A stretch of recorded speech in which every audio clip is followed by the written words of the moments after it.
As a lead engineer, you should definitely not be involved in everything that your team is doing. And the way I think about it is that as a lead or staff engineer, your time is really high leverage. So you should spend that time doing the things that you are uniquely able to do.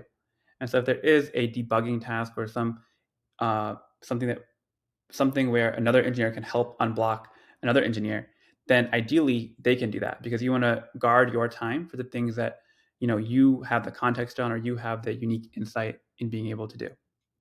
And the way you figure out where you want to spend your time and where you want to go in the weeds, because there will certainly still be instances where you dive in and handle these gnarly technical problems as a lead. The way you do that is through prioritization. So you have to have a really clear sense on your own of what are the top 2 or 3 things that are happening this quarter or this half that really matter to my team or to my org.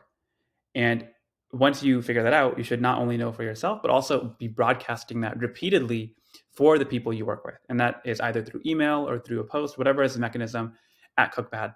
And you can also reinforce that, right? You have these stand-ups that are happening a couple times a week.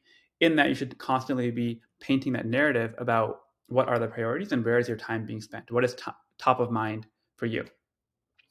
Uh, and as you delegate more as a lead engineer, one of the things that you'll quickly run into is how can I make sure that the projects that I've delegated are continuing to make progress without me having to dive in the way that you mentioned.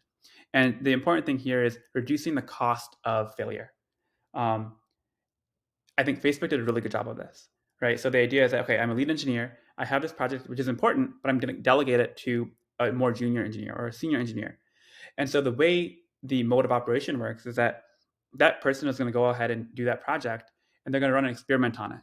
And so actually I'm not super concerned about the internals of exactly how they implemented it, if it's completely bug free or not, because if it does have some egregious issue, then ideally that will be caught at the experimentation level, right? And so really what you want to get to as a healthy engineering organization is that you run a project, you put it behind some sort of flag or some sort of experiment, and then that will tell you, at least at a very baseline level, that okay, this is a safe experiment to ship. We are seeing the desired behavior.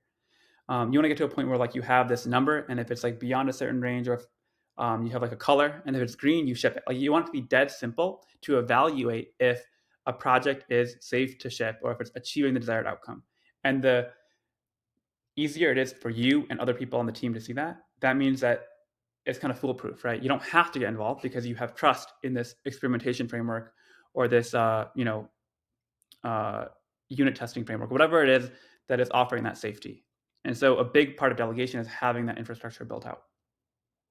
Um, and if you don't have that, I think it's actually worth spending some time and putting it on the roadmap of how can you dedicate that energy to making that come to reality, whether it's this half or next half, but you want to get to a point where you can kind of let people go wild. And as long as these certain checkboxes are met, then you feel pretty good about shipping it, even if you're not involved in the weeds as much.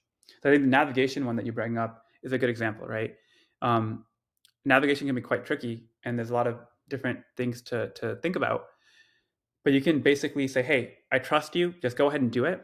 And now let's run an experiment behind it. And once you have the data from the experiment, now it's much easier to have a discussion about the trade-offs. And you can actually have a more educated way to look at where are things going wrong. Maybe that the QA team or the actual user base that you're doing a 5% test on or a 1% test on, it's going to be obvious, okay, there's a particular issue that's preventing us from shipping.